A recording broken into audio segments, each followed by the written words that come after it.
I've got a submission here from Nori-modelar, who has a 3D quad. I don't know if there's anything really 3D specific about your questions though, so I'm gonna just give you general advice, asking for just general advice about your tune.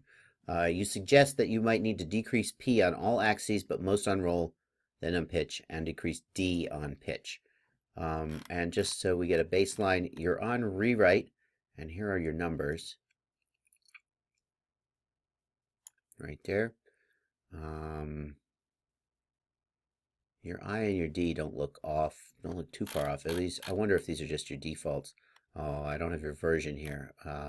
It'd be nice to know what version you were running on specifically, but hey, what can you do? Let's take a look then at your tune. We will, of course, start with the gyro.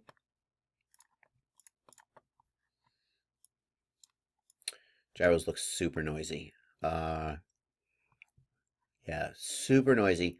All three lines are very thick. See how it's thin here? That's what we would like to see all the lines look like all the time. See how they're thick here? This is super noisy. Now, most likely that, again, it would be super nice to know what version you were running on, but what can you say? What can you do? Can't work with what you don't have.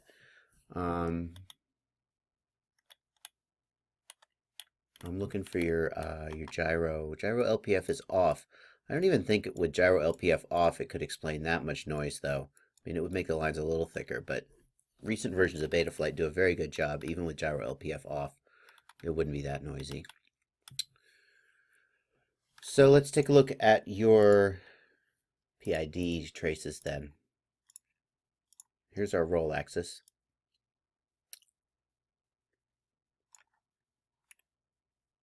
It just looks super messy, doesn't it? It's so messy. It's really hard to judge anything that's going on here. So it's just, I mean, I'm not even sure how to communicate what I mean by super messy. Just constant up, down, high frequency garbage all the time. All the time. Sometimes it's worse and sometimes it's better, but it's kind of just garbage all the time. So the first thing, I really think you need to go back to basics with your tune. I'm not sure what's going on here, how much tuning you've actually done, or whether these are more like defaults but like, I feel like if you follow the steps in my tuning guide, then you'll take D all the way down and you'll work P up, and you won't end up in this situation. This situation looks like D is way too high, and the D term is just super noisy, and it's making the P term go all over the place. So I would go back to basics, take the D term down to 5, then work your P term, see how your P terms look, because right now it looks like the P term is getting really clobbered by the D term. All these sharp up down noise, like here, these spikes here, that's the D term amplifying noise in your system because the D gain is too high. But then that is making noise come out the motors, which is then messing up your P term and your gyros, and it's just all a mess. So you just need to go back to basics on your tune. Take your D terms down to 5 so that they're basically negligible, and then work on tuning your P terms until you get surging without oscillation, or maybe just the very beginnings of oscillation during prop wash or when at very high throttle. Okay, I'll check your other axes, but I feel like you're probably going to need to do the same thing. Here's your yaw axis.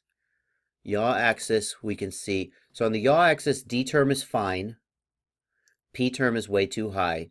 So notice that the D term, the yellow line, is barely moving now. So that means your D gain is not too high here. But look at your P term. It's spiking all over the place. That means that your yaw P gain is too high. That needs to come down. And on pitch, same thing. Yeah, so D is too high on pitch, but not as bad as on roll. The reason for that has to do with the weight distribution of the copter, probably. Usually copters are more damped on the pitch axis because the weight is more spread out, and they are more active on the roll axis because the weight is more centralized. Therefore, you'll see for the same or even lower D gain, you'll see more activity on roll than on pitch. So here we can see that D is still kind of hyperactive. It's spiking all over the place, and the P term is getting spiky as a result. We don't want to see spikes like that in the P term. We shouldn't see that in recent versions of Betaflight for sure. So again, take your D down to like 5, and then work on your P gains so that you don't have oscillations. You have good sharp response, but you don't have oscillations, except maybe I guess in a little bit of prop wash. That's what you need to do. Just back to basics, okay? This is not a. We're not to the point where you need some deep insight to get to the last like 5% of your tune, because right now this is like a 60% tune. I mean, it really just it feels like you're kind of flying on defaults, and they're not quite right. So go back to basics and work on your tune from the bottom up, and look for my tuning a mini quad from start to finish thread, which has detailed instructions on taking a copter from completely untuned to completely tuned, and hopefully that'll be helpful. Happy flying.